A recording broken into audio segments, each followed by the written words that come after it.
जय श्री राधे कृष्ण। दोस्तों, आज की कहानी बड़ी विशेष है।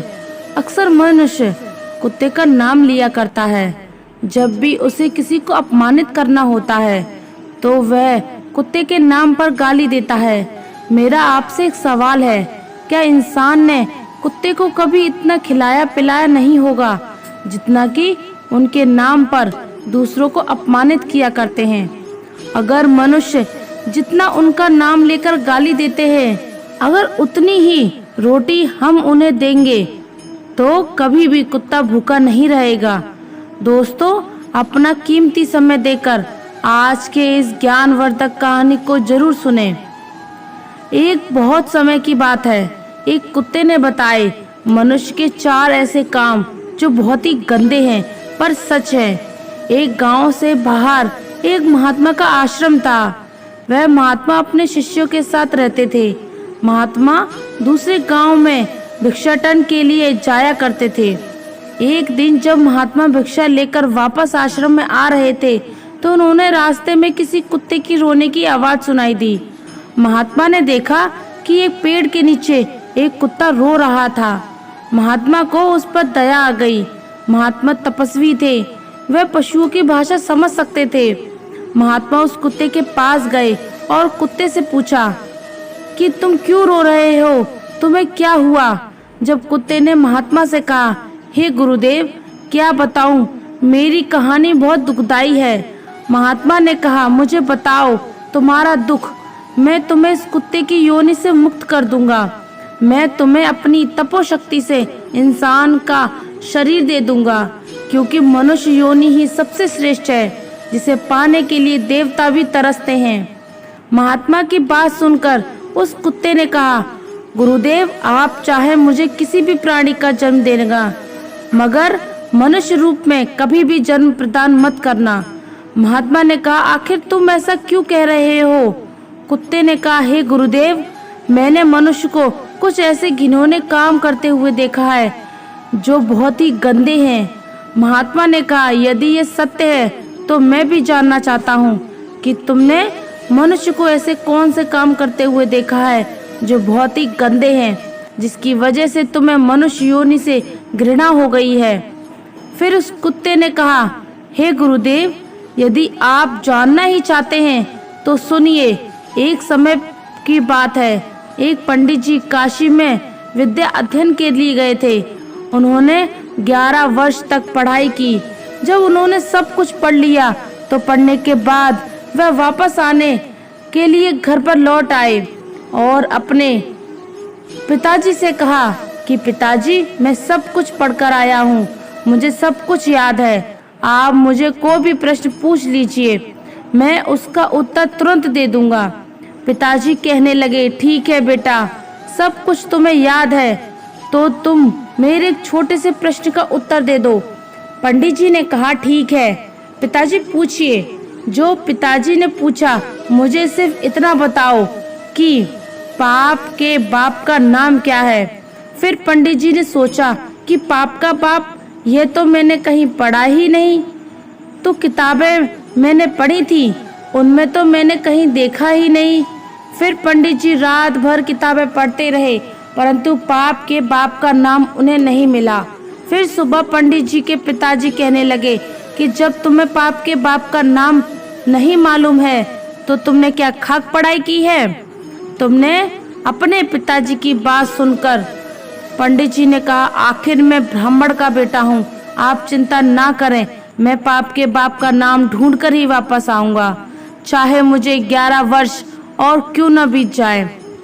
अपने पिताजी से इतना कहकर पंडित जी की पुनः काशी के लिए रवाना हो गए। जब पंडित जी घर से काशी के लिए रवाना हो गए, काफी दूर भी चले गए थे तो रास्ते में उन्हें बहुत तेज प्यास लगने लगी। उन्हें पास में एक घर दिखाई देता है तो पंडित जी उसमें से जाकर और वहां पर जाकर कहते हैं, मुझे बहुत जोर से प्यास लगी है, अगर कोई हो तो मुझे पानी पिलाए। तो उस घर से एक स्त्री बाहर निकलती है तो उसने देखा कि एक पंडित जी बाहर खड़े हैं और पानी मांग रहे हैं। तो वह स्त्री अंदर गई और एक गिलास पानी भरकर पंडित जी को पानी पिलाती है। पंडित जी पानी पीते ही और पानी पीने के बाद उस औरत से पूछते हैं कि ये घर किसका है। वह स्त्री कहती है, पंडित जी आपको ये बात तो पानी पीने से पहले ही पूछनी चाहिए थी कि ये घर किसका है। आपने पानी तो पी लिया है और अब आप पूछ रहे हैं कि ये घर किसका है। तो सुन लो पंडित जी, ये घर एक वैश्य का है और मैं एक वैश्या हूँ। पंडित जी ने जैसे ही वैश्य का नाम सुना तो उन्होंने एकदम से अपने कान पकड़ लिए और कहने लगे, हे ईश्वर, मेरे द्वारा पाप हो गया है। मैंने एक वैश्य के घर का पानी पी लिया है। अरे पाप का बाप तो मिला नहीं, लेकिन पाप और हो गया। वैश्य कहने लगी, पंडित जी आप आगे कहाँ जा रहे हैं। फिर पंडित जी ने वैश्या को सारी बात बताई और कहा कि मैं पाप के बाप का नाम ढूंढने जा रहा हूँ जो मुझे काशी में मिलेगा। मैंने 11 वर्ष काशी में पढ़ाई की है, लेकिन मुझे कहीं भी पाप के बाप का नाम नहीं मिला, इसलिए मैं दोबारा काशी में पढ़ने जा रहा हूँ। पंडित जी की बात सुनकर वैश्य ने सोचा कि 11 वर्ष जो काशी से पढ़कर आए हैं तो भी उन्हें मालूम नहीं कि पाप के बाप का नाम क्या है और पुनः काशी में पढ़ने जा रहे हैं। जब ये मेरे पास आए हैं तो क्यों ना मैं ही बता दूं कि पाप के बाप का क्या नाम है। ऐसा सोचकर वैश्य पंडित जी से कहने लगी, पंडित जी आपको पाप के बाप का नाम मालूम करना है तो आपको काशी जाने की कोई जरूरत नहीं है। पाप के बाप का नाम तो आपको मैं भी बता सकती हूँ। तब पंडित जी कहने लगे, यदि तुम मुझे ये नाम बता दो तो फिर मुझे इतनी दूर क्यों जाना पड़ेगा। वैश्या कहने लगी, ठीक है पंडित जी, मैं आपको पाप के बाप का नाम बता तो दूं, मगर आप बहुत थक चुके हैं। आप इतनी दूर से चलकर आए हैं, इसलिए आप कुछ देर विश्राम कर लीजिए। तब तक मैं आपके लिए भोजन बना देती हूँ। फिर भोजन करने के बाद मैं आपको बता दूंगी कि पाप के बाप का नाम क्या है। जब वैश्या ने कहा कि पंडित जी पहले आप भोजन कर लीजिए, उसके बाद मैं आपको बता दूंगी, तो पंडित जी कहने लगे कि मैं तेरे घर का भोजन कैसे कर सकता हूँ। मैं भोजन कदापि नहीं करूँगा। मैंने पानी पी लिया, उसका भी प्रायश्चित कर रहा हूँ। पंडित जी की बात सुनकर वैश्या कहने लगी, कोई बात नहीं, मैं आपको दाल, आटा, घी, शक्कर दे देती हूँ। आप स्वयं बनाकर भोजन कर लीजिए। पंडित जी कहने लगे कि तुम एक वैश्या हो, मुझे तुम्हारे घर का तो सीधा भोजन भी नहीं लेना।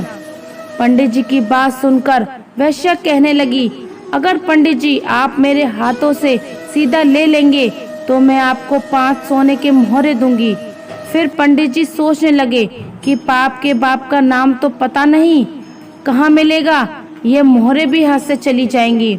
यदि यह मुझे सीधा खाने की सामग्री दे रही है तो क्यों ना, बात नहीं, कोई बात नहीं, यहाँ पर कौन देख रहा है मुझे, मैं इसे सीधा ले लेता हूँ और अपने हाथों से भोजन बनाकर खा लूँगा।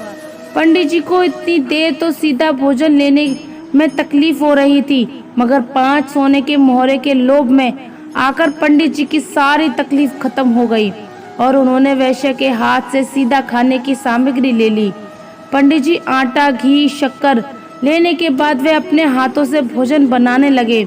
जिस समय पंडित जी भोजन बना रहे थे तो वैश्य पुनः आती है और पंडित जी से कहती है, पंडित जी आपने मेरे घर का पानी पिया, मेरे हाथों से खाने का सामान भी सीधा भी ले लिया, तो अब मैं आपके लिए क्या भोजन बना सकती हूँ। पंडित जी कहने लगे, तू एक वैश्य है, ज्यादा मत बोल, तेरे घर का सीधा सामान ले लिया यही बहुत है, तेरे हाथ का बना भोजन मैं कभी नहीं कर सकता। फिर वैश्या कहने लगी, पंडित जी चिंता ना करो, यदि आप मेरे हाथ का बना भोजन खा लोगे तो मैं आपको उसके बदले में 5 सोने की मोहरे और दूंगी। पंडित जी सोचने लगे कि यदि मुझे खाना खाने के बदले में 5 सोने की मोहरे मिल रही हैं तो मेरे पास 10 सोने की मोहरे हो जाएंगी। पंडित जी ने कहा, कोई बात नहीं है, मैं खाना खा लेता हूँ, यहाँ पर मुझे कौन देख रहा है। फिर पंडित जी वैश्य से कहने लगे कि मैं तुम्हारे हाथ का खाना खा लूँगा, लेकिन तुम स्नान करने के बाद ही भोजन बनाना। वेश्या कहने लगी, ठीक है पंडित जी, मैं स्नान करने के बाद आती हूँ, भोजन बनाऊंगी, फिर 5 सोने की मोहरें दूंगी। उसके बाद वेश्या ने पंडित जी के लिए भोजन बनाया। फिर पंडित जी ने कहा, बस अब चली जाओ, मैं अपने आप भोजन कर लूँगा। तभी वेश्या कहने लगी, पंडित जी, मैंने आपके लिए भोजन बनाया है, तो अब भोजन भी मेरे हाथ से ही खा लीजिए। पंडित जी कहने लगे, उंगली पकड़ के हाथ मत पकड़, मैं तेरे हाथों के से कभी भोजन नहीं कर सकता, तू एक वेश्या है। तभी वेश्या कहने लगी, पंडित जी, यदि आप भोजन मेरे हाथों से खा लेंगे तो मैं आपको 10 सोने की मोहरें और दे दूंगी। पंडित जी सोचने लगे, अगर ये मुझे 10 सोने की मोहरें और देगी तो मेरे पास 20 सोने की मोहरें हो जाएंगी। फिर पंडित जी वेश्या से कहने लगे, ठीक है, यदि तुम अपने हाथों से मुझे भोजन कराना चाहती हो तो मैं अपने हाथों से मुझे भोजन खिला सकती हो। और पंडित जी की बात सुनकर वेश्या ने पंडित जी को भोजन की थाली परोसी। सामने पंडित जी, इधर वेश्या और बीच में थाली। वेश्या ने निवाला लिया और अपना हाथ पंडित जी के मुंह की ओर बढ़ाया। वहीं पंडित जी ने भी वेश्या के हाथ से निवाला लेने के लिए अपना मुंह खोला। जैसे ही पंडित जी निवाला लेने आए, तभी वेश्या ने पंडित जी के गाल पर एक जोरदार थप्पड़ मारा। फिर पंडित जी बहुत गुस्सा हो गए और खड़े हो गए और कहने लगे, तेरी इतनी हिम्मत, तू एक वेश्या होकर पंडित को थप्पड़ मारती है। तभी वेश्या कहने लगी, पंडित जी, मैंने कोई अपराध नहीं किया है, अपराध तो आपने किया है। वेश्या ने पूछा, आप मेरे घर का पानी पीते हैं? वेश्या, पंडित जी ने कहा, नहीं।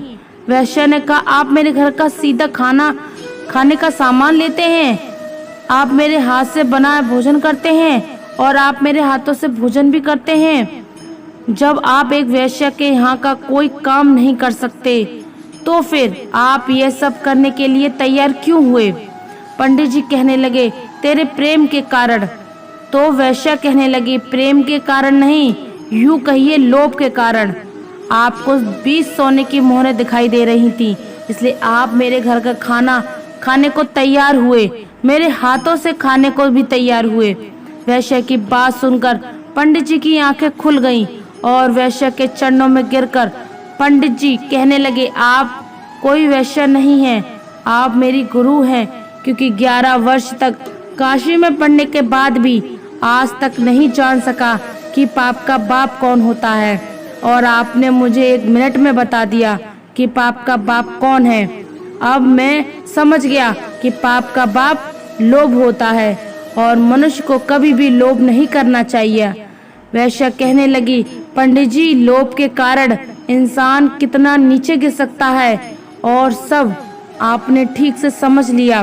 फिर पंडित जी उस स्त्री को धन्यवाद करके वहां से अपने घर चला गया।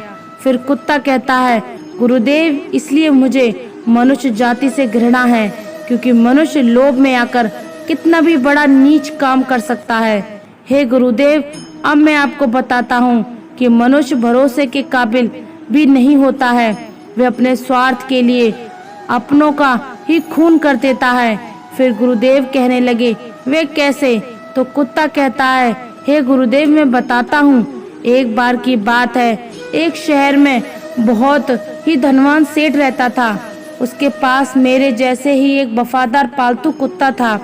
अचानक वह धनी व्यापारी को बहुत ही बड़ा व्यापार में घाटा हो गया, जिससे वह गरीब हो गया और उसके पास अपने कुत्ते के सिवा कुछ भी नहीं था। इसलिए उसे अपने कुत्ते को छोड़ना पड़ा। उसने अपने एक साथी व्यापारी के पास अपने कुत्ते को गिरवी रखकर 500 का कर्ज लिया और उसने एक नया काम शुरू कर दिया। और उसने अपने साथी व्यापारी से कहा कि जब मैं आपके पास 500 रुपये नहीं दे सकता, तब तक मेरा वफादार कुत्ता आपके पास गिरवी रहेगा, और जिस दिन मैं आपके 500 दे दूंगा, अपने कुत्ते को वापस ले जाऊंगा। ऐसा कहकर वह व्यापारी वहां से चला जाता है। फिर उसने उस पैसों से खुद का व्यापार शुरू किया। वहीं एक दिन उसके साथ ही व्यापारी की दुकान में चोरी हो गई और चोर उसका सारा सामान चुरा कर ले गए। वही उस वफादार कुत्ते को पता चला कि दुकान में चोरी हो गई, तो वह कुत्ता चोरों के पीछे पीछे भागा और उसने वह जगह देख ली जहां पर चोरों ने चोरी का सामान छुपाया था। फिर जगह देखने के बाद वह कुत्ता दुकान पर वापस आ गया। फिर सुबह जब व्यापारी सोकर उठा और अपनी दुकान पर गया और दुकान खोली, देखा तो एकदम से रो पड़ा। वही साथ में उसके घर वाले भी रोने लगे। व्यापारी तो बिल्कुल पागल सा हो गया क्योंकि उसकी दुकान का सारा सामान चोरी हो चुका था। लेकिन उधर वह कुत्ता बार बार मालिक का पजामा खींचता हुआ घर के दरवाजे की तरफ भागता रहा, जैसे वह कुत्ता उसके मालिक को घर से बाहर ले जाना चाहता हो। फिर उसके मालिक ने एक दोस्त ने उसको सलाह दी कि लगता है ये कुत्ता चुराई हुई चीज के बारे में कुछ जानता है, इसलिए आपको बार बार पकड़कर खींच रहा है। हमें कुत्ते के साथ इसके पीछे पीछे चलना चाहिए। फिर ऐसा सोचकर व्यापारी उस कुत्ते के पीछे पीछे चला गया। वह कुत्ता उस व्यापारी को उसी स्थान पर ले गया जहां पर उन चोरों ने उसका सामान छुपा रखा था। फिर उस जगह पर जाने के बाद उस कुत्ते ने जमीन खोदना शुरू कर दी और भौंकना शुरू किया और फिर बताने की कोशिश की कि सामान यहाँ नीचे छुपा हुआ है। फिर व्यापारी और उसके दोस्तों ने वहां पर जमीन खोदी और अपना सारा सामान मिल चुका था। उसमें कोई भी चीज खोई हुई नहीं थी। सामान वैसे का वैसा ही मिल गया। व्यापारी अपना सामान पाकर बहुत खुश हुआ और घर आकर उसने कुत्ते के बारे में सोचा कि आज ये कुत्ता नहीं होता तो मेरा सारा सामान कभी वापस नहीं मिलता।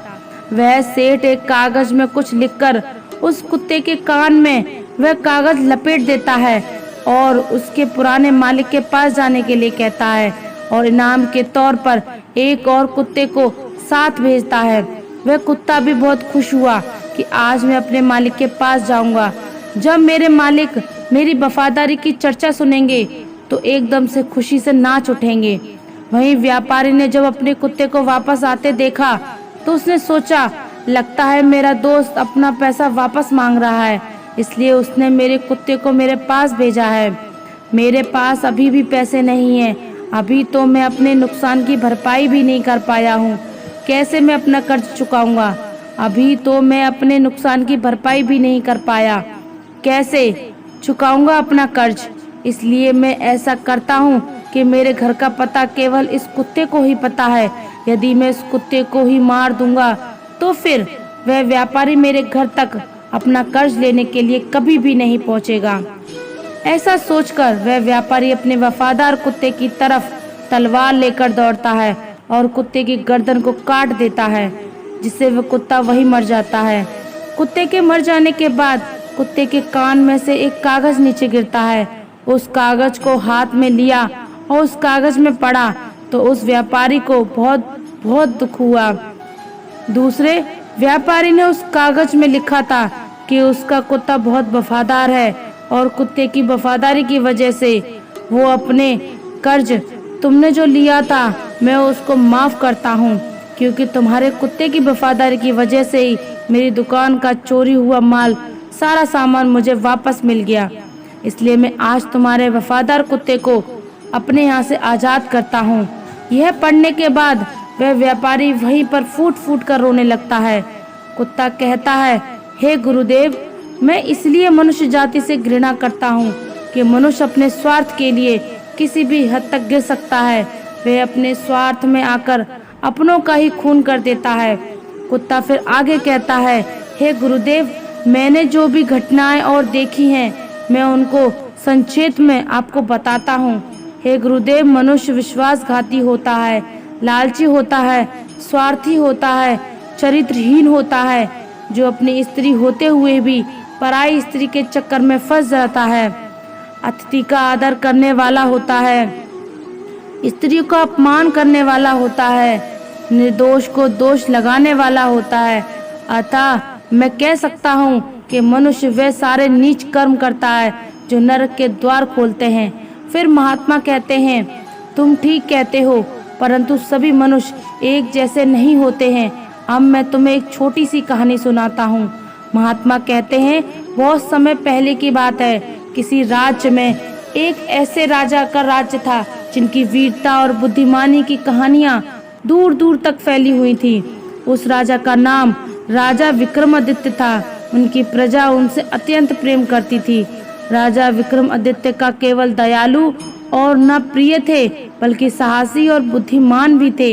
इसी प्रजा के प्रेम के कारण राज्य में चारों ओर खुशहाली और समृद्धि थी। वह दानी राजा था जो अपने राज्य के गरीब लोगों को सोना दान करता था। वह राजा बहुत जल्दी उठकर उसके महल के दरवाजे के पास पहुंचे। गरीबों में सोना बांटता था ताकि वह उनकी जरूरतों को पूरा कर सके। वहीं उसी नगर में एक गरीब आदमी रहता था। उसको पता था कि राजा रोज सुबह गरीबों को सोना दान करता है, इसलिए एक रात वह गरीब आदमी राजा के महल के पास आया और दीवार से चिपक कर खड़ा हो गया। उस आदमी ने सोचा कि वह रात भर महल के दरवाजे के पास रहेगा और फिर सुबह राजा से सोना पाने के लिए लाइन में सबसे पहले लग जाएगा, क्योंकि उस आदमी ने सोचा अगर वह सबसे पहले जाएगा तो राजा उसको सबसे ज्यादा सोना देंगे, फिर उसकी गरीबी मिट जाएगी। लेकिन जब राजा के महल के एक सैनिक ने उस आदमी को रात्रि को महल के दरवाजे के पास छुपा हुआ देखा तो सैनिक ने सोचा कि यह कोई चोर है जो राजा के महल में रात को चोरी करने के लिए आया है। ऐसा सोचकर उस चौकीदार ने उस किसान को पकड़ लिया और उसे महल के नीचे तहखाने में बंद कर दिया। फिर अगली सुबह उस सैनिक ने पिछली रात का किस्सा राजा को सुनाया। यह सुनकर राजा ने कैद खाने में बंद आदमी से बात करने के बारे में सोचा। फिर राजा ने उस कैद खाने में प्रवेश किया और उस गरीब आदमी से पूछा, तुम मेरे महल में चोरी करने क्यों आए थे, जबकि तुम्हें अपने आप को भोजन और कपड़े दिलवाने के लिए सिर्फ मुझसे सोना मांगना था? क्या तुम्हें पता नहीं कि मैं तुम्हें ये सोना खुशी से दान देता हूँ? राजा की बात सुनकर वह गरीब आदमी कहने लगा, हे राजन, मैं कोई चोर नहीं हूँ, मैं एक किसान हूँ जो बुरे समय से गुजर रहा हूँ और मुझे पैसों की जरूरत है। मैं एक जमाने में एक अच्छा व्यापारी था तो बहुत दान पुण्य करता था, लेकिन फिर अकाल पड़ गया और चोरों ने मेरा सारा सामान और धन को चुरा लिया। वह आदमी आगे कहता है, हे महाराज, मैं आपके महल में चोरी करने नहीं आया था। मैं रात में तो इसलिए आया था कि किसी तरह सुबह सबसे पहले लाइन में लग जाऊं और जब आप सोना बांटेंगे तो सबसे पहले मुझे मिल जाएगा। महाराज, मैं जो भी कह रहा हूँ वह सच कह रहा हूँ। किसान की बात राजा के दिल को छू गई और उसने अपने सिपाहियों को उस किसान को कैद खाने के बाहर छोड़ने का हुक्म दिया। फिर राजा ने उस किसान को 50 सोने की मोहरें दी जिससे वह अपनी जिंदगी बना सके। फिर किसान ने राजा को धन्यवाद दिया और अपना सोना लेकर अपने घर चला गया। लेकिन किसान उन 50 सोने की मोहरों से संतुष्ट नहीं था। हर रात को वह महल के दरवाजे के पास इंतजार करता और हर रात को महल के दरवाजे के पास आकर सुबह होने का इंतजार करता था और हर सुबह राजा आता और उसे 15 सोने की मोहरें प्रदान करता। इस प्रकार 15 सोने की मोहरें वह कई दिनों तक प्राप्त करता रहा। आखिरकार एक दिन राजा ने उस किसान से पूछ ही लिया कि जब मैंने तुम्हें इतना सोना दे दिया है तो तुम रोजाना मेरे महल में क्यों आते हो? क्योंकि मैं जानता हूँ कि मैं तुम्हें इतना सोना दे चुका हूँ कि अब तुम गरीब या भूखे नहीं हो। फिर किसान कहता है, हे महाराज, मैं आपके जैसा महान बनना चाहता हूँ। राजा कहने लगा, यदि तुम मेरे जैसा बन जाओगे तो क्या तुम इस राज्य के गरीबों की मदद करोगे? किसान ने कहा, हे राजन, यदि मैं आप जैसा बन जाऊंगा तो मैं इस राज्य की गरीबी को मिटा दूंगा। उस किसान की बातों से प्रभावित होकर राजा ने अपना आधा राज्य उस किसान को दे दिया और उससे आधा धन भी दे दिया। फिर राजा ने कहा, लेकिन तुम्हें वादा करना होगा कि तुम हमेशा उन लोगों की मदद करोगे जिन्हें तुम्हारी मदद की जरूरत होगी। फिर किसान ने राजा की बात मान ली और राजा ने अपना आधा राज्य और आधा धन उस किसान को दे दिया। इस प्रकार कई साल गुजर गए और वह किसान बहुत धनवान हो गया। उसने राजा के द्वारा प्राप्त धन से बहुत सारा धन एकत्रित कर लिया और फिर उस राजा से भी ज्यादा उस राज्य के गरीबों में वह धन को बांटने लगा। फिर राजा किसान के बारे में ये सुनकर बहुत खुश हुआ कि वह गरीबों की मदद करता है उसे पता था कि दूसरों को देने में ही दुनिया का सबसे बड़ा सुख है। और किसान ने भी ये सबक अच्छी तरह से सीख लिया था कि वह भी अपना धन और अपनी खुशियाँ दूसरों के साथ बांटेगा। फिर किसान और राजा ने दोनों ने मिलकर अपने राज्य से पूरी तरह गरीबी का अंत कर दिया और प्रजा सुखपूर्वक जीवन जीने लगी। फिर महात्मा कहते हैं, इस कहानी से साफ हो जाता है कि संसार सारे मनुष्य एक जैसे नहीं होते। जो जैसा कर्म करता है उसे वैसा ही फल प्राप्त होता है। फिर कुत्ता बोला, ठीक है गुरुदेव, आप मुझे जो भी रूप देंगे वह मुझे स्वीकार होगा। फिर महात्मा ने उस कुत्ते को मनुष्य दे दिया। फिर वह कुत्ता मनुष्य का जन्म पाकर जीवन व्यतीत करने लगा। सुख और दुख तो एक पहिए जैसे होते हैं जो आता रहता है। फिर उसने धर्म के मार्ग पर चलकर मोक्ष की प्राप्ति की। तो दोस्तों, कैसी लगी आपको ये कहानी? आप हमें कमेंट सेक्शन में ज़रूर बताना, और अच्छी लगी हो तो इस चैनल को सब्सक्राइब ज़रूर कर लेना। तो चलिए मिलते हैं ऐसी ही कोई नई कहानी में। तब तक के लिए अपना ख्याल रखिए। धन्यवाद। जय श्री राधे कृष्णा।